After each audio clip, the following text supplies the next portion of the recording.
Hello दोस्तों और विद्यार्थियों, अंग्रेजी पंडित चैनल में एक बार फिर आप सभी का तहे दिल से इस्तकबाल है, हार्दिक स्वागत है।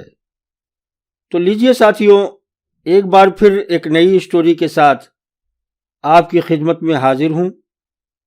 आज की स्टोरी का टॉपिक है अनफेथफुल सेक्रेटरी। स्टोरी कुछ इस प्रकार है।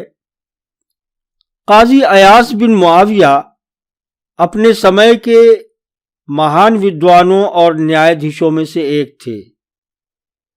एक बार की बात है, एक आदमी ने अपनी संपत्ति का कुछ हिस्सा उनके सचिव को बतौर अमानत सौंप दिया।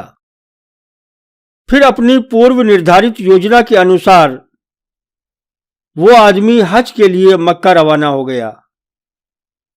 हज से वापस आने के बाद उसने सचिव से अपनी सौंपी हुई संपत्ति मांगी, लेकिन सचिव ने संपत्ति लौटाने से यानी वापस करने से इनकार कर दिया। वो आदमी काजी अयास की अदालत में हाजिर हुआ और उसने सचिव के खिलाफ शिकायत की।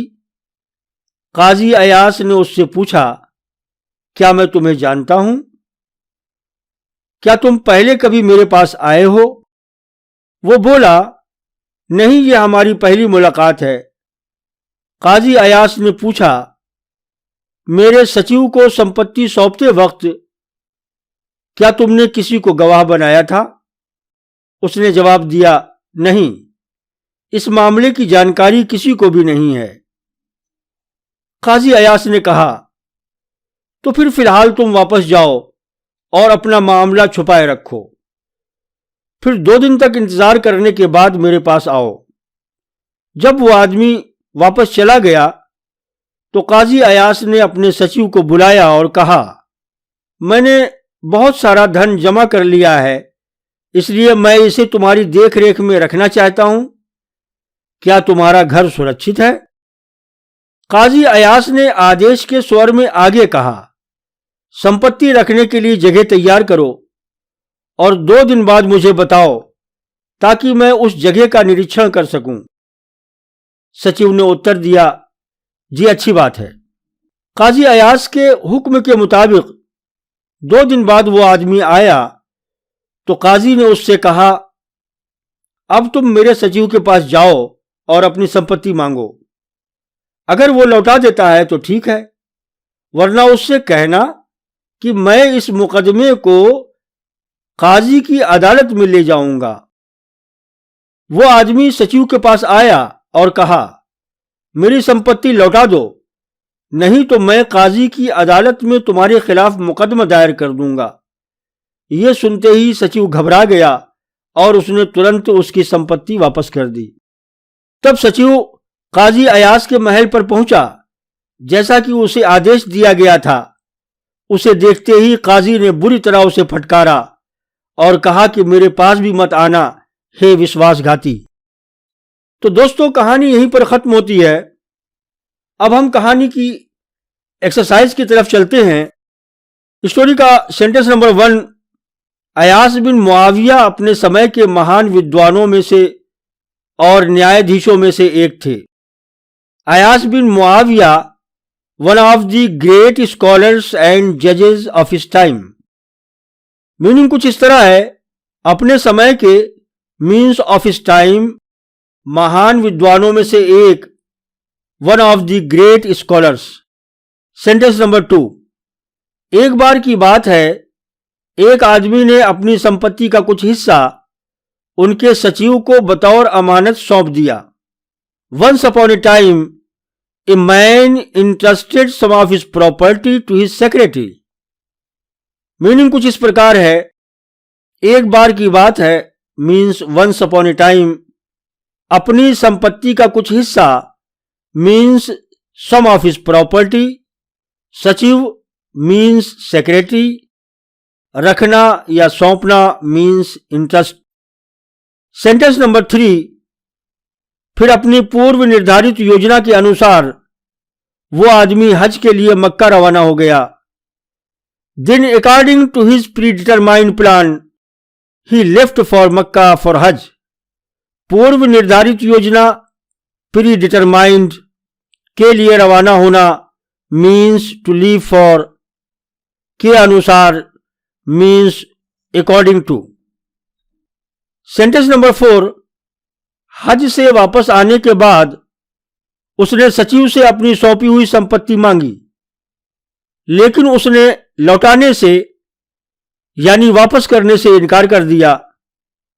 After coming back from Hajj he asked the secretary for his interested property but he refused to return it.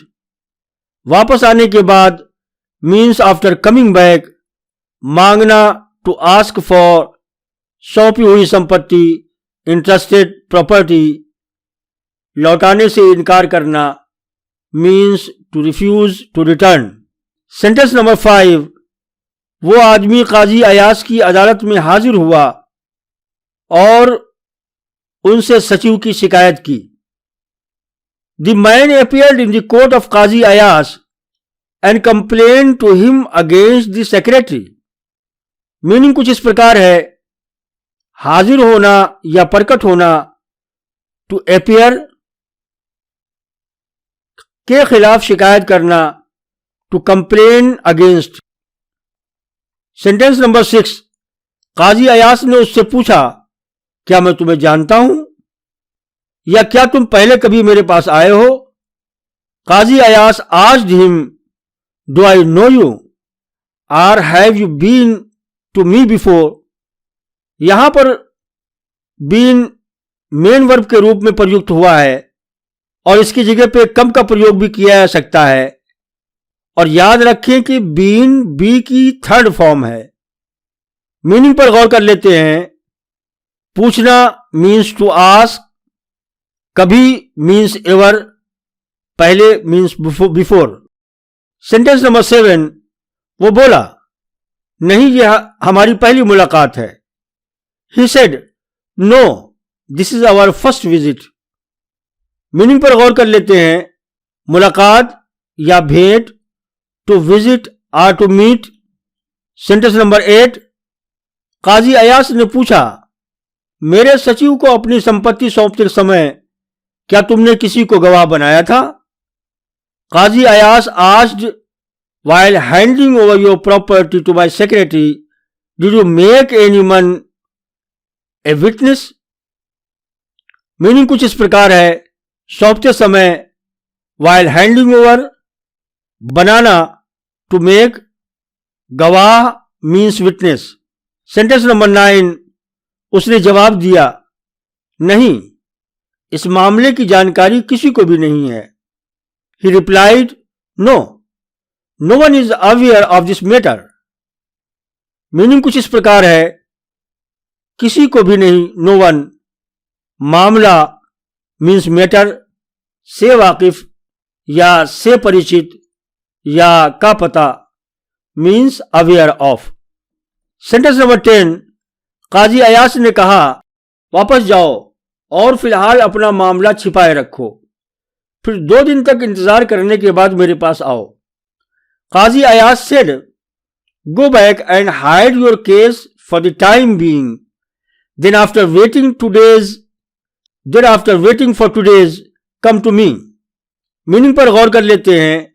छिपाना मीन्स टू हाइड, उतने समय तक या समय होने तक, फॉर द टाइम बीइंग, 2 दिन तक इंतजार करने के बाद, after waiting for 2 days। Sentence number 11, जब वो आदमी वापस चला गया तो काजी अयास ने अपने सचिव को बुलाया और कहा, मैंने बहुत सारा धन जमा कर लिया है, इसलिए मैं इसे तुम्हारी देख रेख में रखना चाहता हूं। क्या तुम्हारा घर सुरक्षित है? When the man went back, Qazi Ayas called his secretary and said, I have accumulated a lot of wealth, so I want to keep it under your supervision. Is your home safe?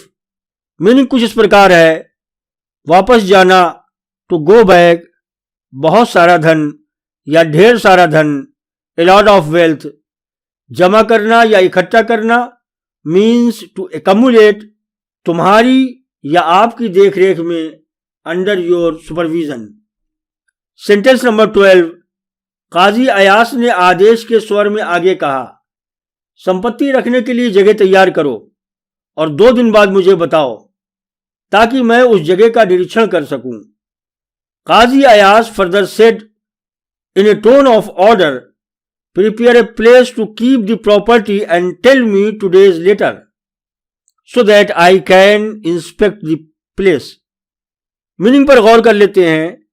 आदेश के स्वर में, in a tone of order, तैयार करना means to prepare, निरीक्षण करना means to inspect, 2 दिन बाद means 2 days later, ताकि means so that। Sentence number 13, सचिव ने उत्तर दिया, जी अच्छी बात है। The secretary replied, yes that's good. Meaning पर गौर कर लेते हैं। उत्तर देना या जवाब देना मीन्स टू रिप्लाई, अच्छी बात है, दैट्स गुड। सेंटेंस नंबर 14, काजी अयास के हुक्म के मुताबिक 2 दिन बाद वो आदमी आया तो काजी ने उससे कहा, अब तुम मेरे सचिव के पास जाओ और अपनी संपत्ति मांगो। अगर वो लौटा देता है तो ठीक है, वरना उससे कहना कि मैं इस मुकदमे को काजी की अदालत में ले जाऊंगा। According to the order of Qazi Ayas, after 2 days the man came. The Qazi said to him, now you go to my secretary and ask for your property. If he returns, it's fine. Otherwise, tell him that I will take this case to the court of Qazi।